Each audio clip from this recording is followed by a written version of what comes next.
Good afternoon, everyone. This is Candace Chalou, otherwise known as the Motley Mystic, and this is today's Motley Mystic Monday moment. Um, and I'm calling this one Triggered. Don't let your ego run the show.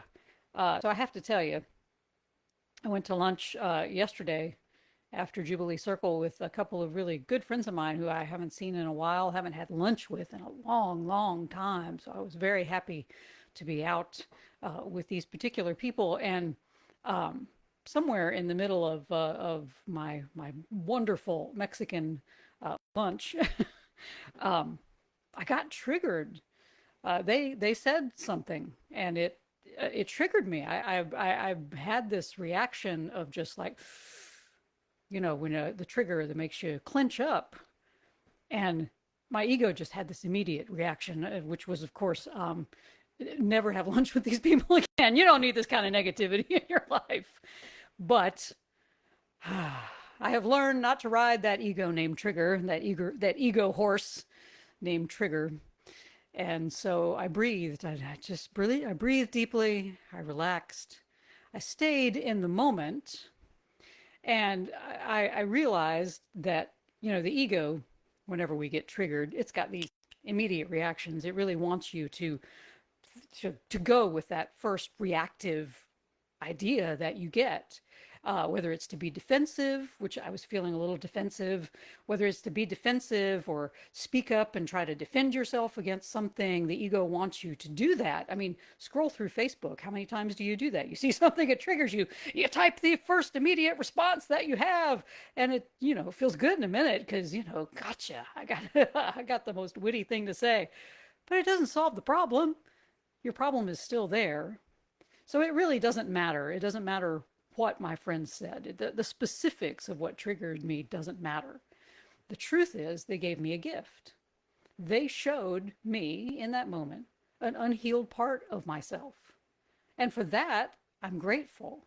But I could not have realized that without doing the work that I have been doing, without taking everything into meditation, without becoming less reactive, without doing practices such as meditation and writing and journaling, um, that that that help take me out of that moment of ego, because the ego wants to capture you, and it's the first voice you hear. It's always the loudest one. It's always the loudest voice, always the first voice, always the one that wants to drive the bus, and it will just drive you right over a cliff. And so instead of listening to that ego voice, I breathed deeply, I relaxed inside, and I thought, and I heard this still small voice say to me, what if, what if your friends are really, really trying to help you? What if they're offering you a way to expand your spirit? Now, maybe it's through whatever specific thing they suggested that I do, or maybe it was the chance to expand my spirit by letting go of this trigger that I had felt in the words that they said. What they said was something innocuous. It was really well meaning. It was something that was said in love, and I realized that. But it hit something in me.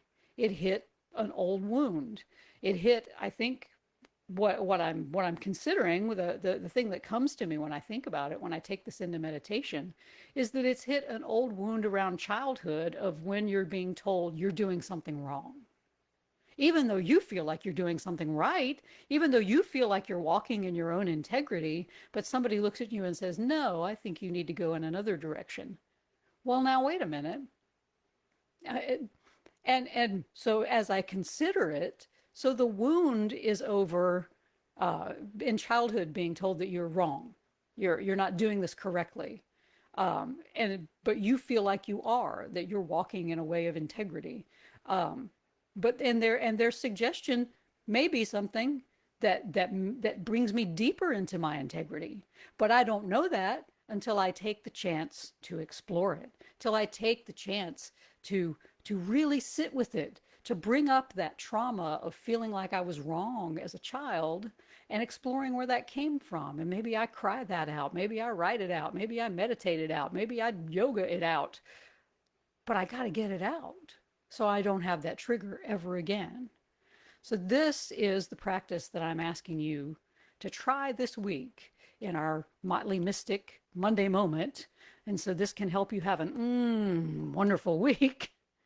When you feel triggered, I invite you to just not have the immediate reaction. Whatever it is, even if it's going to feel so good to say whatever that immediate reaction is, I am asking you, I am inviting you to pause, to not go with your immediate ego reaction in that moment of trigger, but instead to take a deep breath, maybe even 3 or 4. Just breathe deeply and feel yourself relax. And think again, what is happening here? It's not about what the person said to you, it's about the trigger. And that is all about you. And so instead of going, how dare you, you might want to say, hey, thanks for that. You've brought up a trigger in me, and now I have to go back and figure out what that's all about so I don't get triggered again. So I invite you. This is your practice this week. This is your Motley Mystic Monday moment practice. You don't have to wait for a trigger. Scroll through Facebook for 5 minutes. You'll find something that will trigger you. But I invite you, when you feel that trigger, just breathe deep, relax, let go of whatever pops into your head first, because that's going to be the ego's short-term, feels good right now solution. But you're not getting rid of the problem.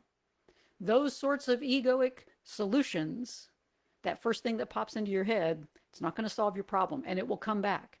Not maybe in 20 minutes, maybe in 20 years, but that problem, that trigger will resurface again. So why not heal it now? So do what I did. Do some of the things, whatever it is, whatever spiritual practice is healing for you. So write about it.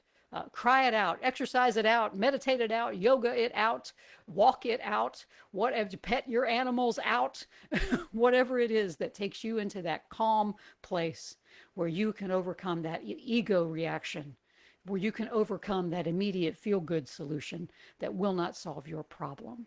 So that is what I invite you to do this week. Breathe deeply, relax, ignore that strong ego voice that initially comes up when you're triggered. Give yourself time to hear that still small voice that says, this is a gift. You've been given a gift. You've been given the opportunity to heal something. And I invite you to take that opportunity this week. And if you do that, and you want to share your experience, you're welcome to comment on this video and let us know how that worked out for you. And also, if you have any questions, if you have any ideas or things that you might want me to talk about on a Motley Mystic Monday moment, feel free to suggest those as well. And I hope that you will also go to my blog, motleymystic.substack.com. You can read all of the free content there, and there is also an option to subscribe to the paying level. So there's free subscriptions, and then there's a paying level. And at the paying level, you get all this great free stuff, but you're also become part of the Motley Mystic Book Club, and you'll be able to read some of the excerpts from the new book I'm writing called Living in the Great Wide Open, talking about ways that we can keep our hearts open in this world, and because it's so easy to close, but we want to live wide open. We want to live with an open heart. And so I hope that you'll, either way, whether you join us on the free side or the paid side, I hope that you'll join us over at the Motley Mystic. And that is, again, motleymystic.substack.com. And I hope that you all have a wonderful day. Thank you so much for spending a few minutes here with me. And I hope that this Motley Mystic Monday moment has been helpful to you. I love you all, and I will see you again soon.